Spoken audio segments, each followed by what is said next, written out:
하나님께서는 우리 센다이 교회에 대해서 어떻게 말씀하실 것 같습니까?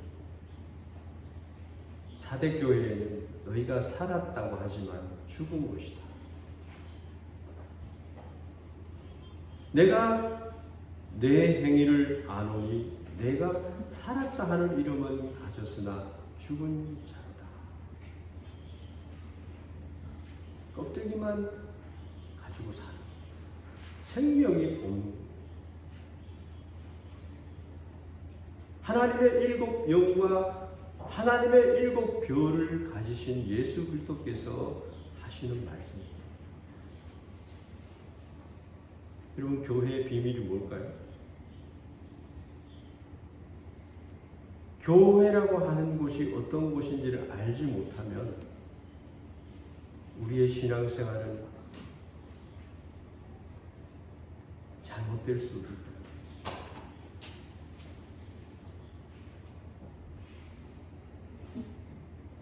너는 일깨워 그 남은 바 죽게 된 것을 굳건하게 하라. 우리가 하나님 앞에 예배를 드려주는 것으로 오셨습니까? 아니면 예배를 드리는 자로 오셨습니까? 하나님, 내가 이만큼 해드리면 되지 않을까요? 이렇게 하는 마음으로 오셨습니까? 아니면 내가 주님을 사랑해서 하나님, 당신만이 나의 주님이다라고 하는 고백을 가지고 오셨습니다.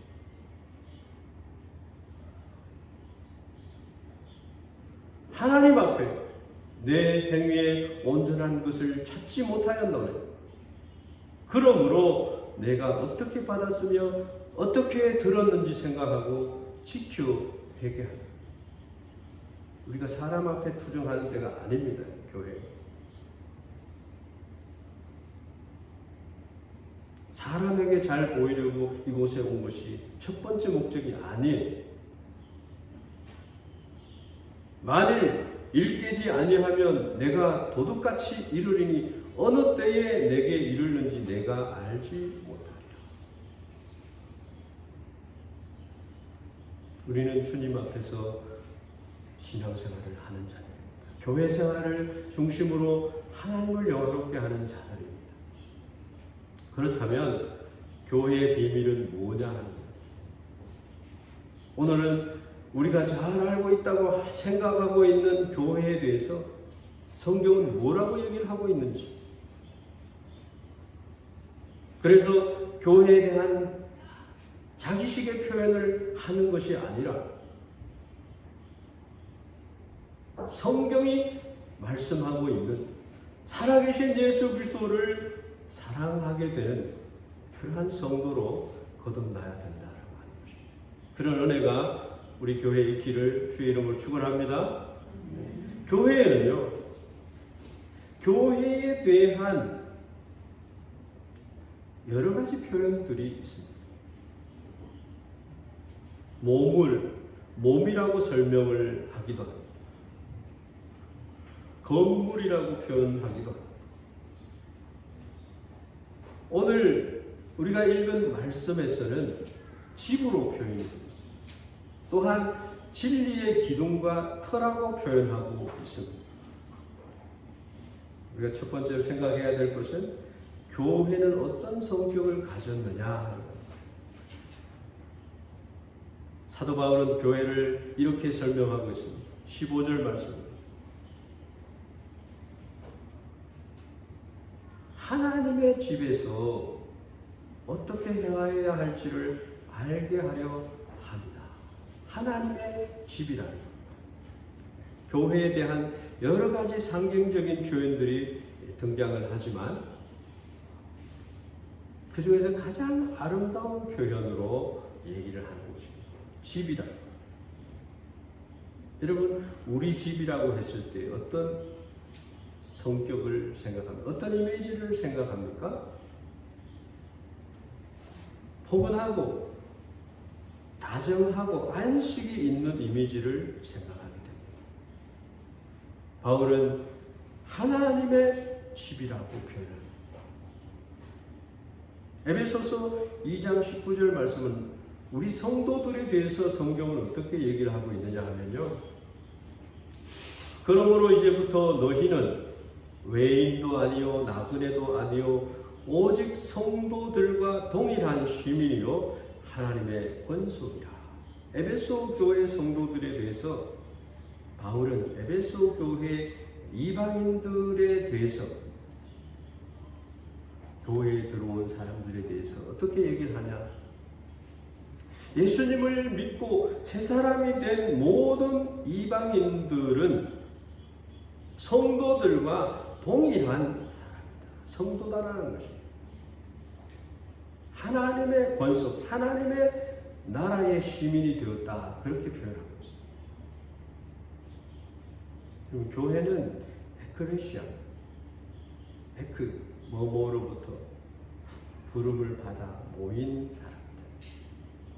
하나님의 선택하심을 따라서 세상으로부터 부름을 받아 하나님의 권속이 되고 하나님 나라의 시민, 하나님의 시민권, 하나님 나라의 시민권을 가진 자가 되었다는 거죠.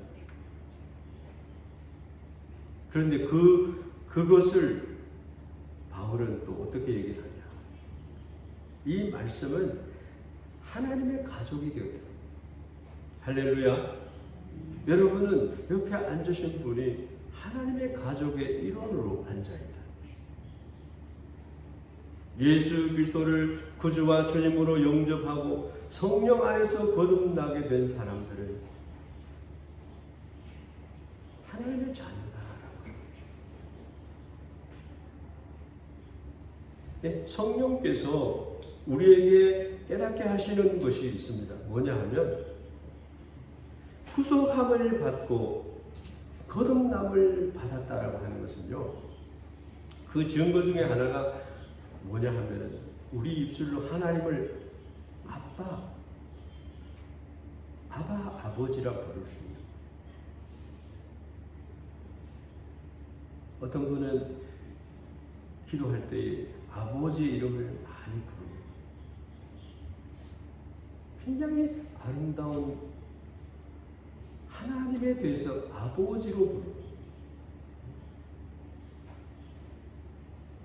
하나님을 막연히 거리를 두고 부르게 되는 신이라고 하는 개념으로 하나님을 생각하지 않고 아버지라고 부른다. 15절 말씀이 우리에게 뭐를 말하려고 하는 것이냐 하면은 너희는 곧 나의 형제다. 옆에 있는 분들에게 형제여 자매여 하면 얘기해 보십시오.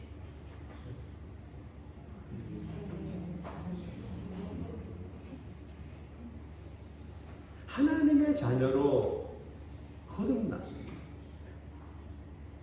옛날에 어떤 아들이 자기를 낳아주신 아버지가 예수님을 믿는 것이 평생의 소원이었습니다. 그런데 드디어 자기의 육신의 아버지가 예수님을 믿게 됐습니다. 아들이 너무 기뻤습니다. 그래서 아버지 감사기도를 한번 드리십시다. 그래서 아들이 먼저 기도를 합니다. 하늘에 계신 아버지 하나님, 제 육신의 아버지가 예수님을 믿고 구원을 받게 되어서 정말 감사합니다. 그래서 이제 아버지께서 한번 기도하셔야 됩니다. 이렇게 해서 아버지를 기도하게 합니다. 아버지는 이렇게 기도합니다. 하나님 형님이시여, 이렇게 기도합니다. 이 기도가 끝나고 난 뒤에 아들이 아버지 어떻게 그렇게 기도를 하십니까?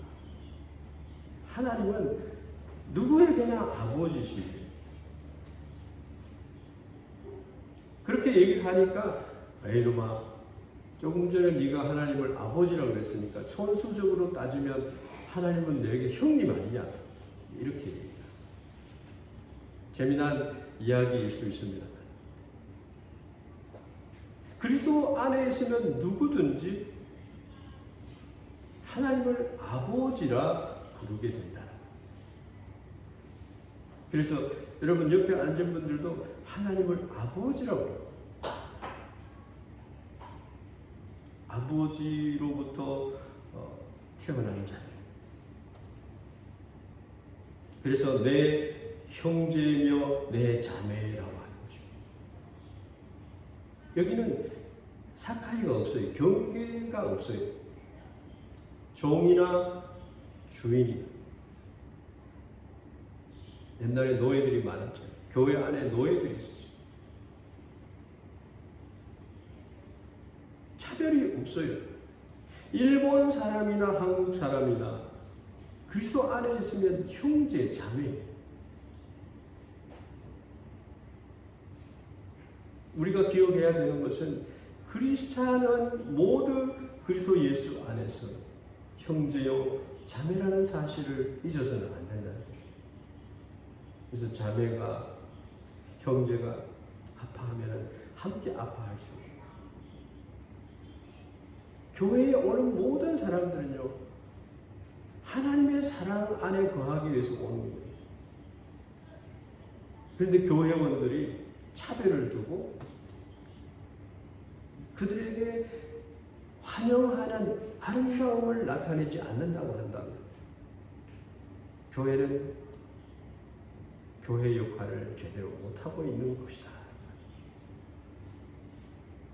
그러면 교회 안에 목사님이 있고 또 직분자들이 있습니다. 전도사님도 계시고 권사님, 집사님, 장로님들이 계세요.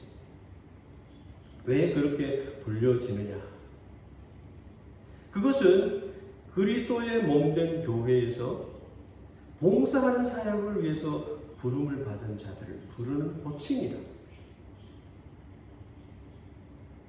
높고 낮음의 어떤 그런 것이 아니라 하나님의 몸된 교회의 가족들을 잘 돌볼 수 있는 그런 직분을 하나님이 주셨다.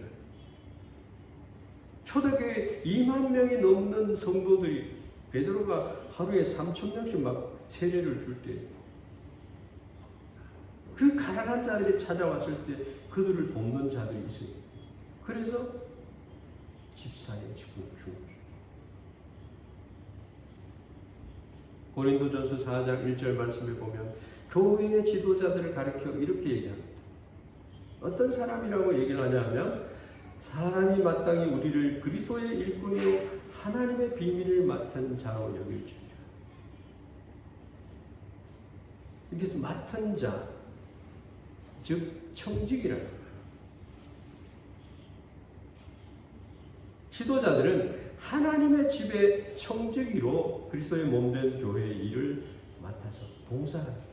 우리 제일대한 기독교단의 헌법의 제1조가 1장 1조가 이것입니다. 목사의 직분도 그리스도께 봉사하는 자라 명시가 되어 있습니다. 우리가 어떤 직분을 맡아 사역에 동참하든지 하나님의 집에 함께 사는 우리는 모두 리더들을 포함해서 그리스도 안에서 한 가족, 하나님이 우리 모두의 아버지가 되십니다. 이것이 중요하다는 말입니다. 그리스도 안에서 한 가족이라고 하는 이 표현이 교회를 대표하는 표현입니다.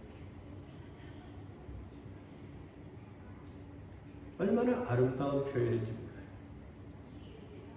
여러분들 하나님의 집에 형제 자매로 여기 있는 줄 믿습니다. 주님의 몸된 한 교회가 주께서 기뻐하시는 모습으로 성장해 가는 것을 주님은 바라시는 것입니다. 그렇게 되어가기 위해서 우리가 더욱 관심을 가져야 될 것은 우리 교회 안에서 얼마만큼 형제, 자매의 사랑이 있느냐는 것입니다. 믿음의 덕의 지식을 쭉 경건을 그 다음에 쭉 가서 형제 우애를 사랑을 공급하라. 그렇게 베드로 사도는 우리에게 말씀하고 있습니다. 그래서 우리 그리스도인들, 이곳에 있는 여러분들은 말씀에 근거해서 순종해서 서로를 격려하고 얼마나 사랑해서 우리가 사랑의 열매를 맺는가가 중요하다. 그래서 우리 교회는 이제 이렇게 하려고 합니다. 지난주 공동회에서도 잠깐 말씀드리고 구체적으로는 말씀 못 드렸지만 온 성도들이 가족의 일원이 되는 기쁨과 축복을 누리기 위해서 목양에 있어서 셀이라고 하는 것을, 그러한 조직을 운영하려고 합니다. 쉽게 말하면 옛날에 구역과 같은, 어떤 교회는 그것을 다락방이라고 하는 이름으로 하기도 하고, 우리는 교구라고 하는 이름으로 시초를 그렇게 하려고 했지만 좀 더 그것을 알기 쉽도록 하기 위한 것을 우리가 택하는 것이 목양셀이랍니다. 목양을 한다라고 하는 것은 양을 목자가 먹이는 것을 얘기하잖아요. 셀이라고 하는 것은 작은 그룹을 얘기해요. 그래서 5가정, 6가정, 5-6명이 항상 모여서 거기에 세워진 순장님들을 통해서 그리스도의 교회를 든든히 세워가는, 주님의 기쁨이 되어가는 것입니다. 그 모임을 통해서 깊은 신앙의 교제를 나누고 형제 자매로서 친밀감을 맛볼 수 있게 하는 것입니다. 그래서 교회의 본질을 계속적으로 지켜나가도록 하는, 육신의 가족 이상으로 하나님 아버지를 모시는 영적인 가족으로서의 일원임을 우리가 알아가는 것입니다. 육신의 가족원들은요, 하나님을 다 믿지 않는 가족원들은 힘들 경우도 있지만 하나님 아버지를 잘 모시는 영적 가족. 예수님이 요한에게 예수님의 어머니를 네 어머니다 얘기를 하고 요한에게 부탁을 했어요. 예수님은요,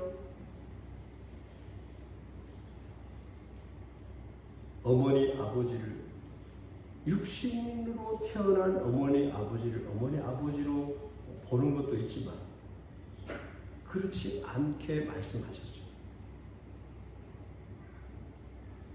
반드시 나를 낳아준 부모를 부모라고 하지 않고 여러분의 옆에 계시는 분들을 부모로 생각하라는 겁니다.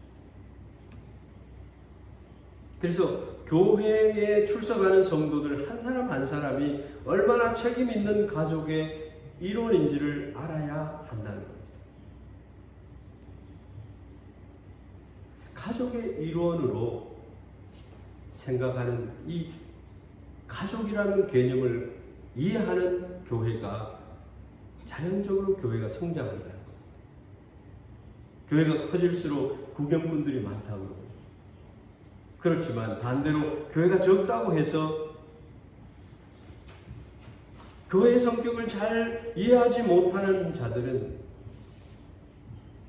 공동체에 자기가 임금이 되고, 그래서 교회를 힘들게 해요.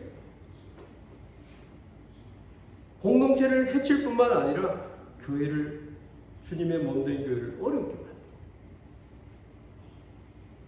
교회가 교회되게 하기 위해서 우리가 아까 예배 전에, 그것도 예배에 속합니다만 찬양 시간에 찬양을 해줘요.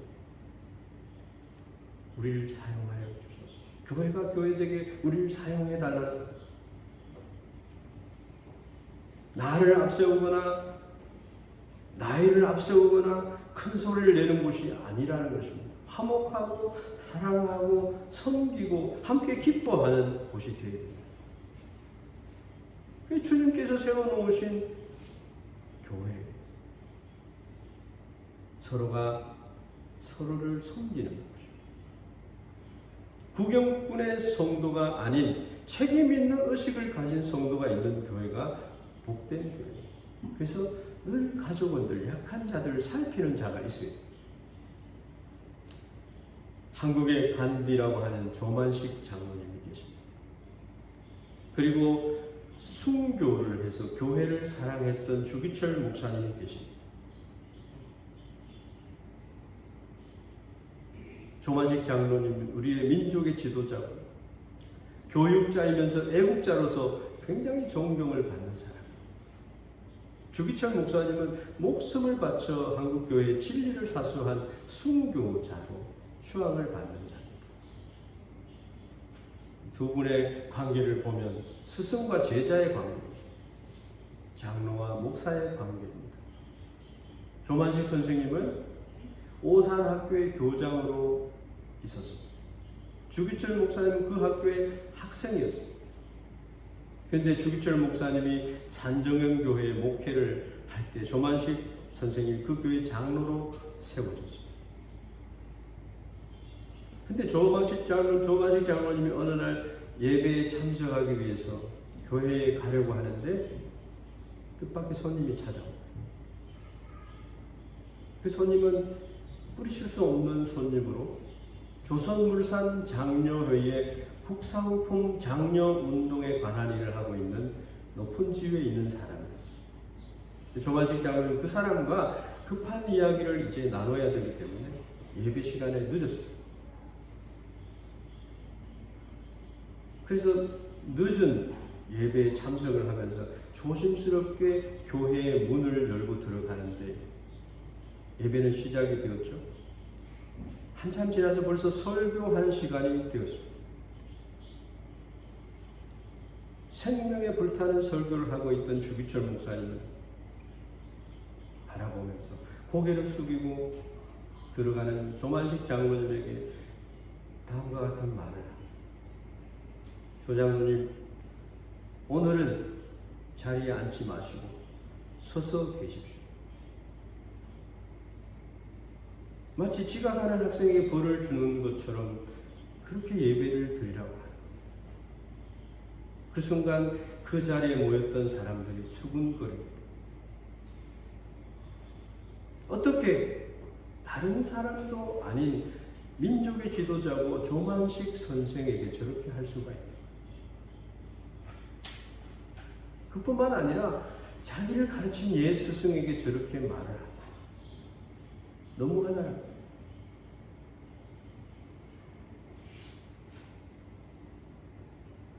이때에 민족의 지도자인 교회 장로인 조만식 장로님은 어떤 말을 해야 되며 어떤 행동을 해야 되는 것입니다. 극도로 긴장한 순간이 되었습니다. 그런데 예 스승 조만식 장은 아무 말이 없이 말없이 묵묵히 서서 예배를 드렸습니다. 설교를 마친 주기철 목사님은 조만식 장로님에게 여느 때처럼 똑같이 기도 인도를 부탁했습니다. 이때 조만식 장로님이 하나님께 드린 기도가 있습니다. 주여, 이 죄인을 용서하여 주시옵소서. 애국 운동을 한다고 주님과 약속한 시간에 늦었습니다. 목사님의 마음이 얼마나 아프시면 설교를 하다가 말고 이토록 책망하시겠습니까? 목사님의 마음을 아프게 한 죄를 용서하여 주옵소서.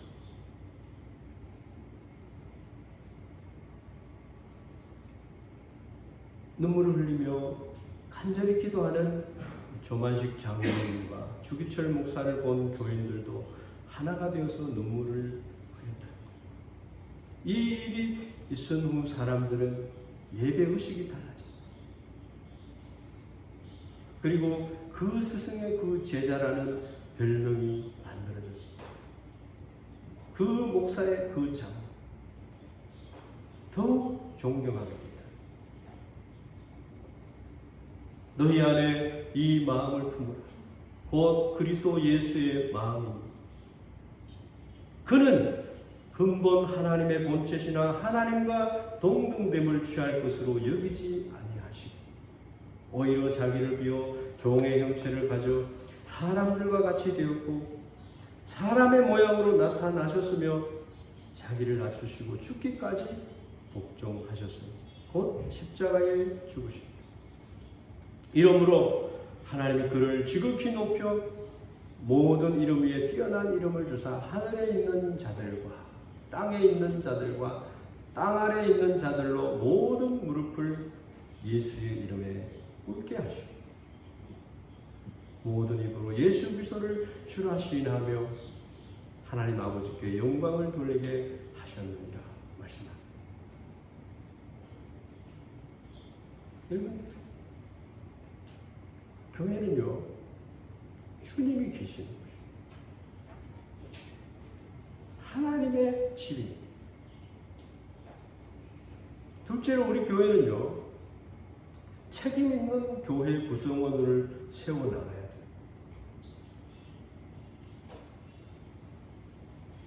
그래서 불만이 있으면 불만을 사람에게 토로하지 않고 주님께 풀어가는 사람이 되어야 되고 교만하지 않고 겸손히 배우고 말씀을 가지고 성숙한 모습으로 나타나야 됩니다.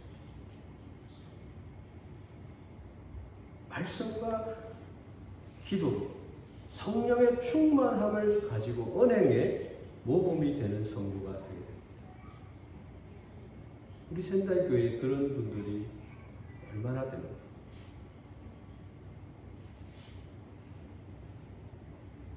우리는 교회에 오면서 교회가 나에게 무엇을 해주기를 바라. 목사님이 내가 듣기 좋은 말을 해주기를 바라. 위로받으려고 와요. 위로하는 자들이 되기를 바랍니다. 여러분, 그러한 능력자들이 힘이 있어요. 다만 관심이 없을 뿐이에요. 자기 자신의 위치를 지키기 위해서 노력하고 주변에 있는 성도들 가족처럼 아끼고 배려하고 섬기는 자가 주님을 사랑하는 자들, 주님의 가정에 집에 필요한 일꾼입니다.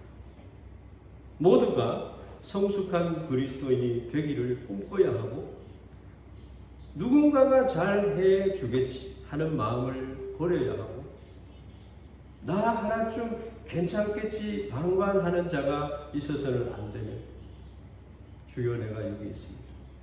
나를 사용하여 주십시오. 그래서 그리스도의 온유함과 겸손함을 허리에 동이고 책임 있는 주님의 사람이 우리仙台 교회에 필요하다. 자기의 고집을 부리거나 하나님의 집에서 하나님의 뜻을 거역하면서 우리 형제자매, 가족의 마음을 아프게 하거나 주장하는 성도가 있어서는 안 됩니다. 교회에 하나님께서는 많은 영혼들을 보내주시기를 기뻐하시는데 거기에 내가 방해꾼이 되어서는 안 된다는 거죠. 조만식 장로님과 주기철 목사님 같은 그러한 관계들이 필요합니다.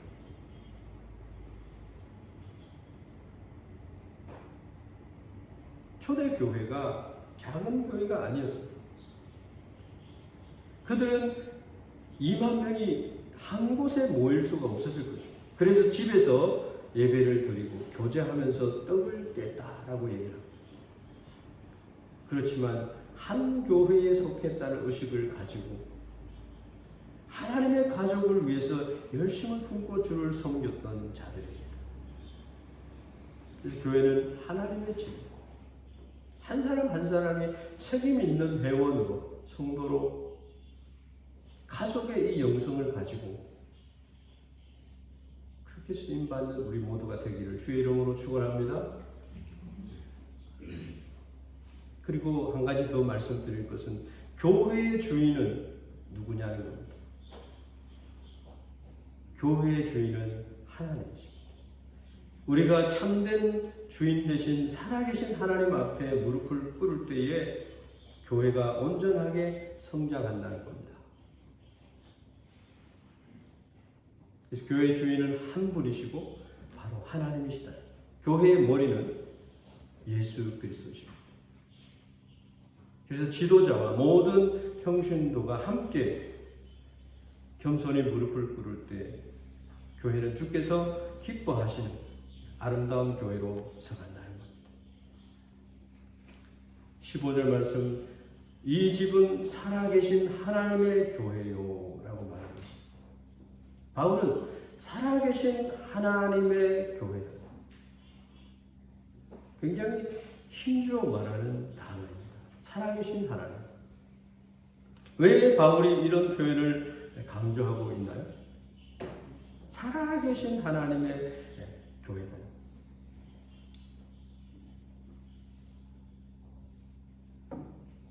바울이 이 편지를 에베소 교회에 디모데에게 쓰고 있는 거예요. 그래서 디모데 전서입니다. 디모데 후서도 있습니다만 바울이 에베소를 도망을 갈 수밖에 없는 그 상황에서 에베소 교회를 위해서 남겨둔 사람이 디모데입니다. 디모데는 아직 젊어요. 에베소는 어떤 도시냐 하면은 그 도시 안에는 그 도시를 대표할 만한 유명한 신전이 있었어요. 바로 다이아나 신전, 아데미 신전. 그 신전은 당시에 세계 7대 불가사의 중에 하나의 신전이에요. 그 건물은 다이아나라는 우상을 섬기는, 숭배하는 그런 아름답게 지어진 신전이었다는 거예요. 그것을 사도행전을 어떻게 표현하고 있느냐면 19장에 보면은 사도행전 19장 27절에서 29절에 보면은 우리의 이 영업이 천하여질 위험이 있을 뿐 아니라 큰 여신 아데미의 신전도 무시당하게 되고 온 아시아와 천하가 위하는 그의 위엄도 떨어질까 하노라 하더라. 그들이 이 말을 듣고 분노가 가득하여 외쳐 이르되 크다 에베소 사람의 아데미여 하니 온 시내가 요란하여 바울과 같이 다니는 마게도냐 사람 가이오와 아리스타고를 붙들어 일제히 영국장으로 달려 들어가느니라. 하나님 살아계신 하나님의 이 천국의 복음을 증거하니까요. 아데미가 부끄럽게 되니까 안 된다고 해서 그들을 잡아서 영국장으로 끌고 가는 거예요. 왜? 쳐 죽이려고. 이 바울이 복음을 전하다가 에베소에서 이 신들을 섬기는 이들과 더불어 충돌하게 되는 장면이 나오는 거예요. 에베소 사람들이 아주 자랑으로 여기던 이 신전, 그 신전 안에는 127개의 기둥이 있었어요. 조그만 기둥이 아니라 대리석으로 된 큰 기둥이, 그 바닥은 금으로 되어 있었어요. 얼마나 웅장하고 황홀한 건물이냐. 사람들이 거기에 들어가면 압도를 당합니다. 신이 없어도 신이 있는 것처럼 느껴버려요. 에베소 사람들은 이 신전을 자기들의 가장 큰 자랑거리로 생각했다. 일본이 야오 요로즈노 가미가미라 해서요. 야스쿠니 진자를 위시해서 산 제일 꼭대기에도 신사가 있고 중턱에도 신사가 있고 마을 어귀에도 있고 집안에도 있어.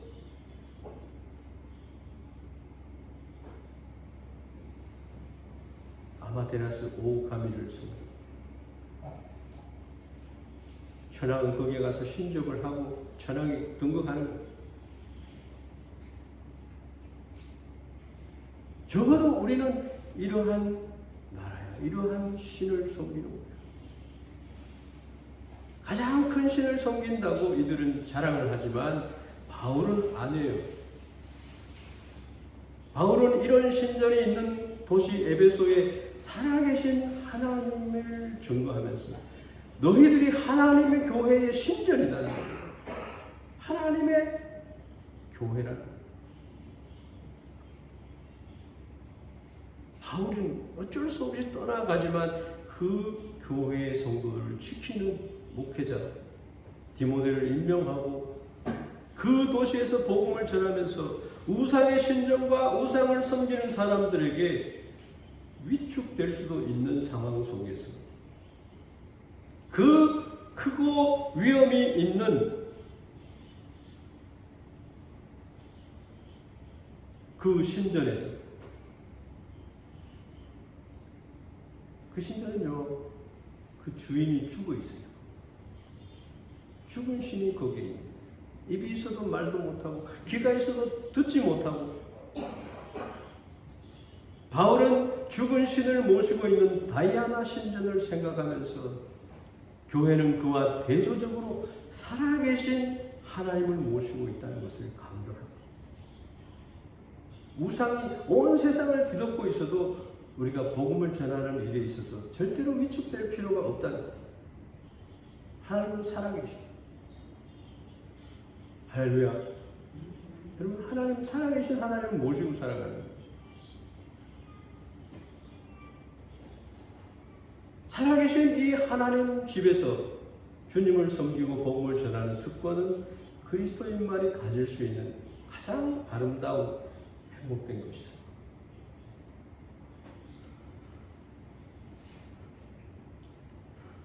교회는 어떤 특징을 가지고 있습니까? 고린도 교회에 대해서는 바울이 이렇게 얘기를 합니다. 그리스도의 몸이다, 이렇게 얘기합니다. 이 말도 참 재미가 있고, 몸이요, 뼈가 없으면 서지도 못하잖아요. 뼈가 아프면 막 그냥 엉거주춤 하잖아요.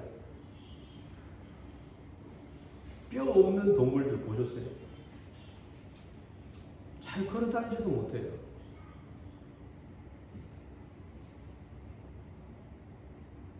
그것을 생각하면 됩니다. 그리스도의 몸된 교회는 두 가지 특징을 가지고 있어요. 하나는 생명성, 다른 하나는 조직성. 몸에는 생명이 없으면 아무런 소용이 없는 거죠. 죽은 시체죠. 성령을 부어주셔서 교회가 생명을 가진 교회로 하나님이 축복하신 줄 믿습니다. 그런데 생명만 가지고 있으면 안 되는 것입니다. 조직이 있어야 돼요. 조직이 없으면 움직일 수가 없는 거예요. 저는 여기 현달 교회에 와서 두 가지를 생각을 합니다. 생명성과 조직성이 우리 교회는 얼마만큼 있는가. 어떤 사람은 교회의 본질을 말할 때 늘 조직성을 강조합니다. 외적으로 우리 교회가 어떻게 드러나는가, 조직을 치밀하게 구성해야 된다고 하는 교회의 이상론을 펴는 자들이 있습니다. 굉장히 중요한 얘기예요. 그런데 교회 안에 생명력이 없는 교회라고 한다면 죽은 것과 같습니다. 반면에 어떤 사람은 교회에 대해서 생명성을 너무 강조한 나머지 조직을 중요하게 생각하지 않는, 모두가 한데 모여가지고 생명만 가지고 있으면 아무 활동을 못한다. 이 생명력을 표현할 수 있는 수단과 방법이 바로 조직성. 이 두 가지는 굉장히 중요한 것이죠. 그래서 살아있는, 교회는 살아있는 유기체가 되는 겁니다. 생명체가 되는 겁니다. 그래서 하나님께서 주관하시고 하나님이 인도해가는 교회가 되는 것입니다. 그렇게 되려면 교회원, 성도 한 사람 한 사람이 아름다운 신앙을 가져야 돼요. 살아계신 하나님의 교회라는 것을 알아야 된다. 내가 뭐 할 것 같죠? 아니에요. 내 안에 거하라 나도 너희 안에 거하리라. 가지가 포도나무에 붙어있지 아니하면 스스로 열매를 맺을 수 없음같이 너희도 내 안에 있지 아니하면 그러하니라 말합니다. 나를 떠나서는 너희가 아무것도 할 수 없다고 말씀합니다.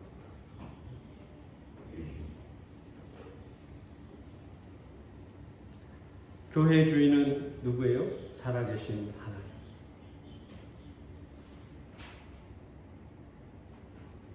하나님이 교회의 진정한 주인이 되게 해야 돼요. 우리가 하나님을 바라볼 때 하나님의 교회를 세우게 돼요. 사대 교회에 말합니다. 그러나 사대의 그 옷을 더럽히지 아니한 자 몇 명이 내게 있어 흰 옷을 입고 나와 함께 다니리니 그들은 합당한 자인 여호와라. 이기는 자는 이와 같이 흰 옷을 입을 것이요 내가 그 이름을 생명책에서 결코 지우지 아니하고 그 이름을 내 아버지 앞과 그의 천사들 앞에서 시인하리라. 귀 있는 자는 성령이 교회들에게 하시는 말씀을 들을지어다. 보면은 귀 있는 자들은 교회에게 말씀하시는 말씀을 들을지어다. 듣는다고 했어요. 오늘 이 말씀은 우리 교회를 처음 찾아오신 분들이나 우리 믿음의 형제들이나 같이 은혜 받을 말씀입니다. 주님의 십자가의 축복과 영광을 가볍게 여기고 그것을 잃어버리는 자가 되지 않기를 간절히 주의 이름으로 축원합니다.